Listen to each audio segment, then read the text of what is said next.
Sudah menonton secara langsung Pak Kiai? Alhamdulillah. Sudah. Walaupun ada beberapa kendala tadi kelihatannya, Iya. tapi secara umum sudah bisa menangkap tujuan dan tayangannya, isinya dari pesan yang disampaikan. Alhamdulillah.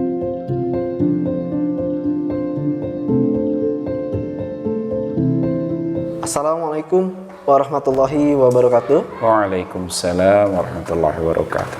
Baik, hadirin yang berbahagia, kesempatan pada kali ini saya sedang bersama Kiai Haji Muhyiddin dari Pamijahan Kabupaten Bogor.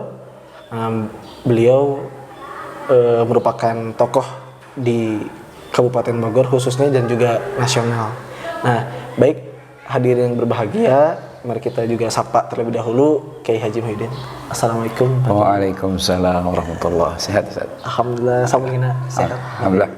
Alhamdulillah. Damang, alhamdulillah. Alhamdulillah. Baik, hadirin yang berbahagia, pada kesempatan hari ini saya akan menanyakan beberapa hal ya ke Pak Kiai. Boleh Pak Kiai? Ya, boleh.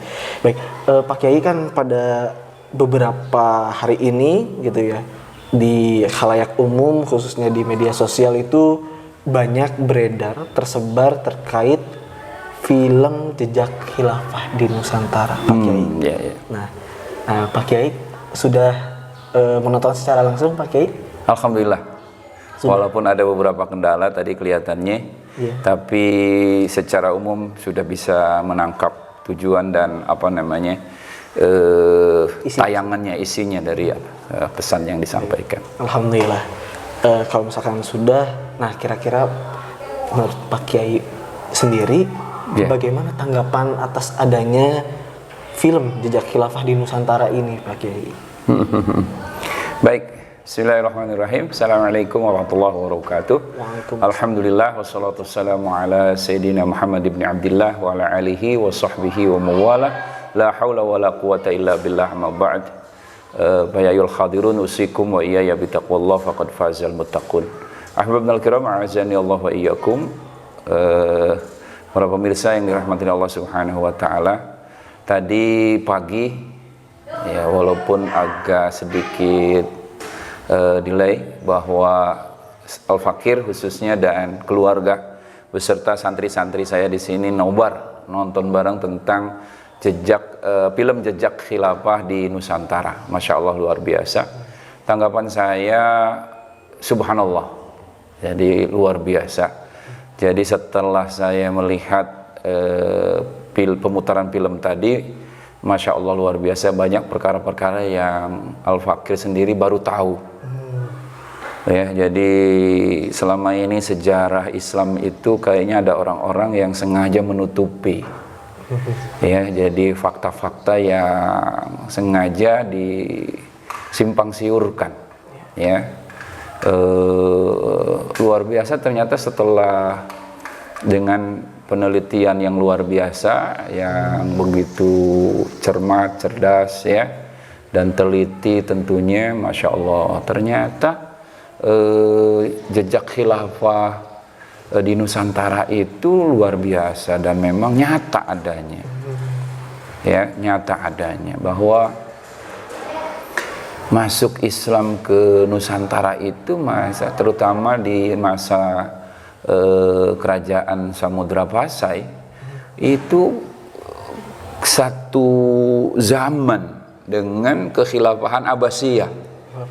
Iya, jadi keturunan Muhammad Umar bin Abdul Aziz ya. Jadi zaman kejayaan umat Islam luar biasa, mengutus utusan ke Samudra Pasai dan sebagainya. Luar biasa. Jadi itu kan saya sendiri, Al-Fakir sendiri baru mengetahui bahwa yang ada kan, yang saya terima dari para sejarawan itu, bahwa Islam dibawa ke Nusantara itu pakai pedagang Gujarat, jadi dari India, dan mereka itu bukan berdakwah tapi berdagang tujuan utamanya. Dakwah itu sampingan, kayak seakan-akan seperti itu. Tapi ternyata tidak. Nggak mungkin para ulama, para waliullah, para wali songo itu menganggap dakwah itu sampingan. Ya, kalau lihat begitu memang ternyata kekhilafahan itulah yang kemudian ya mengutus dai-dai terbaik, ulama-ulama terbaik ya yang diutus sengaja dikirim ke Nusantara untuk mendakwahi rakyat Nusantara supaya dengan sukarela ya mau masuk Islam, menerima Islam. Ini kan berita yang sangat menghebohkan kalau menurut saya itu. Jadi banyak perkara-perkara yang ditutupi. Jadi memang jadi Nusantara itu tidak bisa dipisahkan dengan khilafah ya. Kalau melihat dari film tadi, subhanallah, bahkan kekhilafahan yang terakhir di Turki itu khilafah Utsmaniyah yang ketika khalifahnya Sultan Muhammad Al-Qanuni itu ya mengirimkan pasukan ke Samudra Pasai ya untuk mengusir penjajah. Justru mengusir penjajah. Jadi kontra penjajah. Jadi khilafah itu ternyata membantu rakyat Indonesia dalam rangka mengusir penjajah. Ini kan luar biasa, berarti khilafah itu punya peran penting ya dalam merealisasikan bangsa Indonesia kemerdekaannya. Jadi ada jasa kekhilafahan dalam rangka membantu rakyat Indonesia yang umat Islam ini ya yang ingin sama-sama mengusir penjajah. Dan kenyataannya memang luar biasa gitu. Berarti kalau seperti itu artinya dengan adanya film ini sejarah Islam di Nusantara ini diluruskan begitu Pak Kiai? Ya, Masya Allah. Justru itu. Jadi saya merasa tercerahkan lah dengan menyaksikan putar film tadi itu sangat tercerahkan. Jadi nyambung. Ya Allah, ternyata Islam kita itu nyambung dengan Islam yang diwariskan oleh para sahabat ya. Bani Abbasiyah, jadi keturunan Rasulullah SAW, nyambung dengan. Jadi Islam yang hari ini kita pahami itu betul-betul ternyata didakwahkan ya, ada hubungannya dengan generasi tabi'in lah minimal ya, generasi tabi'in, jadi Bani Abbasiyah itu.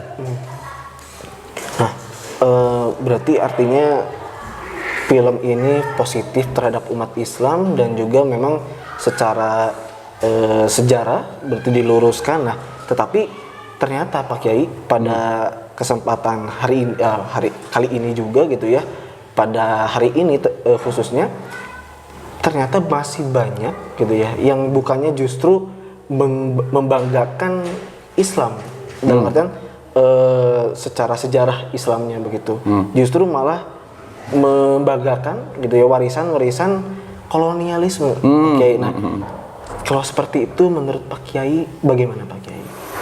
Iya, saya ingin menegaskan bahwa khilafah itu jejak di Nusantara dalam rangka mengusir penjajah. Yeah. Seharusnya sebagai orang Islam bangga. Ya, ketika kita mendengar orang lain ngomong khilafah, itulah sebenarnya yang banyak jasanya memerdekakan bangsa kita. Jangan alergi dengan khilafah, apalagi khilafah itu adalah bagian dari ajaran Islam. Ya, bahkan orang-orangnya adalah ahli sunnah. Jadi ulama-ulama yang bercerita tentang khilafah, ya, tentang nasbul khalifah, ya, ulama-ulama yang secara keseluruhan yang menyatakan bahwa mengangkat seorang khalifah itu wajib adalah ulama ahli sunnah wal jamaah. Jadi jadi khilafah itu adalah ajaran ahli sunnah wal jamaah. Jadi ulama-ulamanya ahli sunnah wal jamaah. Justru malah ketika ada orang-orang yang kontra terhadap khilafah, ini dipertanyakan keislamannya. Dipertanyakan juga, betul nggak dia orang ahli sunnah wal jamaah? Ya. Jadi orang-orang kayak begini malah ya berpendapat miring kepada khilafah, bangga dengan demokrasi yang warisan penjajah. Ya, jadi ini kan sudah jadi logikanya sudah logika terbalik gitu yang digunakan. Nah, justru kalau melihat bahwa demokrasi, kapitalisme, liberalisme, ya bahkan komunisme yang sekarang ini bangsa Indonesia ini kiblatnya ke Cina, ya ke asing, ya itu kan sebenarnya kiblatnya ke kapitalisme dan komunisme yang sudah diramu oleh antara komunisme dengan kapitalisme itu. Nah, malah bangga, ya, padahal, ya, bukan hanya secara Islam orang yang seperti ini bertolak belakang dengan Islam, ya, dengan karakter bangsa Indonesia saja, ya, yang mestinya benci terhadap para penjajahan, ya, sekarang kan apa bedanya dengan POC gaya baru, yang dengan 3G-nya bahwa gospel, gold dan glory, ya, jadi kristenisasi, kemudian mereka dalam rangka penjajahan yang mengeruk kekayaan, mengeruk emasnya dan sebagainya. Nah, bangsa Indonesia hari ini malah bangga dengan kapitalismenya, dengan gaya barunya, gaya penjajahan barunya, yaitu neoliberalisasinya, neoimperialisasinya, ya. Ini seakan-akan bangsa Indonesia ini, terutama para pemimpin yang berkuasa, yang diberikan amanah oleh Allah untuk mengatur negeri ini yang kita sangat cintai, justru malah bangga dengan penjajahan. Hari ini malah penjajahnya diundang. Jadi apa bedanya dengan penjajahan yang dulu? Kalau dulu itu kan justru sejelek-jeleknya bangsa Indonesia dulu itu mengangkat bambu runcing, mengangkat alat-alat perang yang sederhana itu dengan mengucapkan takbir Allahu Akbar, ya, bahkan secara konstitusi dicatat dalam pembukaan Undang-Undang Dasar 45 bahwa penjajahan di atas dunia ini harus dihapuskan. Nah, sekarang apa bedanya, ya? Justru malah sekarang itu oleh para pemimpinnya sendiri dibuat undang-undang sumber daya alam, dibuat undang-undang minerba, ya, dan undang-undang yang lain melegalkan penjajah itu mengeruk kekayaan alam milik bangsa Indonesia. Malah diundang si penjajahnya, asing dan asingnya, dan diserahkan oleh para pengkhianat bangsa kalau menurut saya ini. Jadi bukan rakyat yang mengkhianati negara menjadi pengkhianat bangsa. Jadi pemimpin-pemimpin yang sengaja mengundang dan menyerahkan kekayaan bangsa Indonesia yang melimpah ruah ini, kekayaan negara Indonesia yang begitu kaya ini diserahkan kepada asing dan asing. Ini harus yang sekarang gratis, bahkan legal, dibuat undang-undangnya dengan privatisasi, undang-undang privatisasi sumber daya alam segala macam. Nah, ini harus dihentikan. Ya, justru malah ini bukan hanya sekedar bertolak belakang dengan ajaran Islam orang-orang yang bermental seperti ini.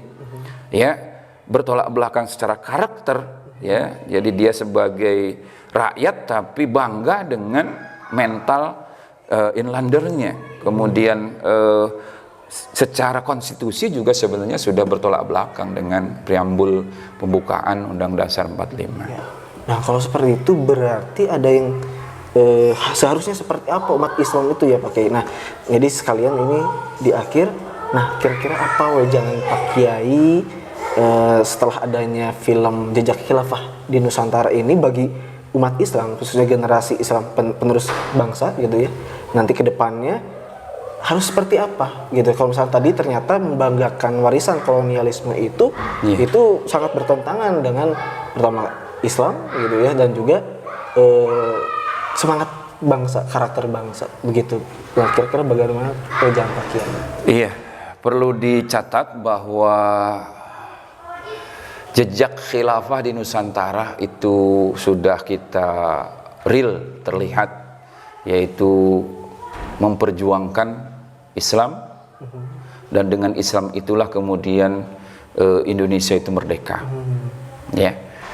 Tapi justru sebaliknya, jejak penjajah mewariskan demokrasi, mewariskan kapitalisme, mewariskan komunisme. Itu adalah warisan penjajah. Jadi kalau hari ini tidak mau berubah, ya, segera meninggalkan kapitalisme, meninggalkan komunisme, meninggalkan liberalisme yang gagal mengatur negeri ini. Ya, demokrasi itu gagal total, gagal total, ya, mengatur negeri ini. Walaupun negara kita ini sangat kaya, tapi kekayaannya malah dikasih ke asing dan asing, bukan untuk kesejahteraan rakyatnya, maka solusi satu-satunya khilafah.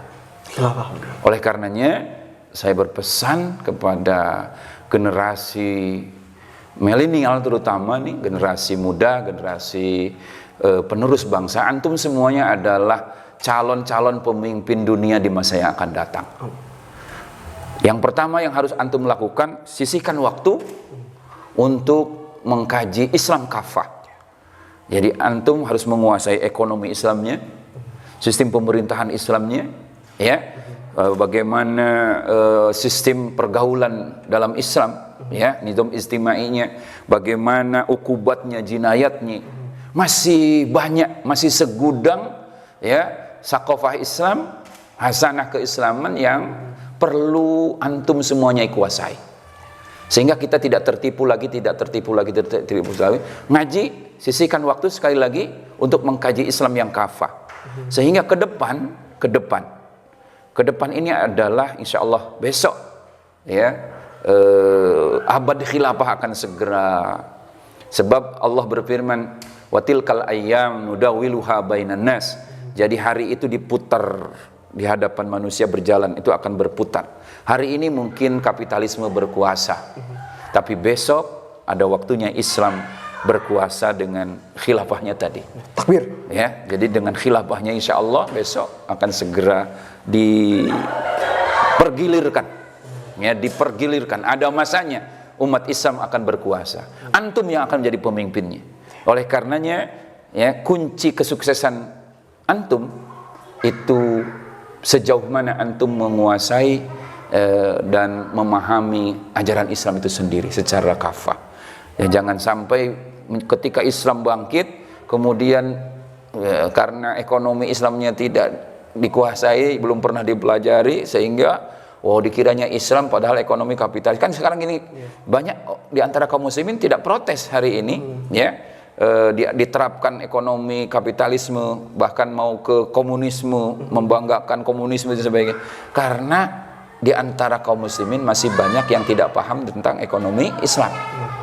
Ya, tapi kalau mereka sudah tahu ini yang Islam, ini ekonomi Islam, ini ekonomi kafir, ini sistem kufur, ya, maka insya Allah jadi kita bisa membedakan. Oleh karenanya sekali lagi Ustaz ingin menekankan kepada generasi milenial, segera pahami Islam secara kafah, ya, sisihkan waktu untuk mengkaji Islam, mengkaji saja, ya, kaji Islam dengan secara kafah, ya, bahwa Islam itu aturan hidup, konsep hidup yang sangat lengkap, mengatur segala aspek kehidupan, sehingga ketika Islam diterapkan, ya, dengan sistem khilafah itu kita sudah bisa mengatur segala aspek kehidupan itu dengan Islam, atau listi'nafi hayatil Islam, mengembalikan kehidupan dan segala aspek kehidupan itu diatur dengan Islam saja. Insya Allah. Ya, baik, terima kasih Pak Kiai. Begitu hadirin yang berbahagia, bahwasanya kita harus menyiapkan, gitu ya, setelah kita menonton jejak khilafah di Nusantara ini, nah, film ini, maka justru kita harus semakin bersemangat, begitu Ya, Pak Kiai. betul. Kita harus semakin bersemangat dalam mengkaji Dan Islam. bangga sebagai seorang muslim. Betul. Yang terpenting, yang pertama adalah bangga terhadap Islam kafah, gitu ya. Lalu setelahnya bagaimana merealisasikan Islam kafah itu kembali di permukaan bumi? Yuk bersama-sama mengkaji Islam kafah. Masya Begitu Allah, ya, betul. Baik, para hadirin yang berbahagia, begitu penyampaian dari tokoh nasional, gitu ya, Kiai Haji Muhyiddin dari Pamijahan Kabupaten Bogor. Terima kasih Pak Kiai atas waktunya. Sama-sama. Baik, saya tutup. Wassalamualaikum warahmatullahi wabarakatuh. Waalaikumsalam warahmatullahi wabarakatuh. Masya Allah.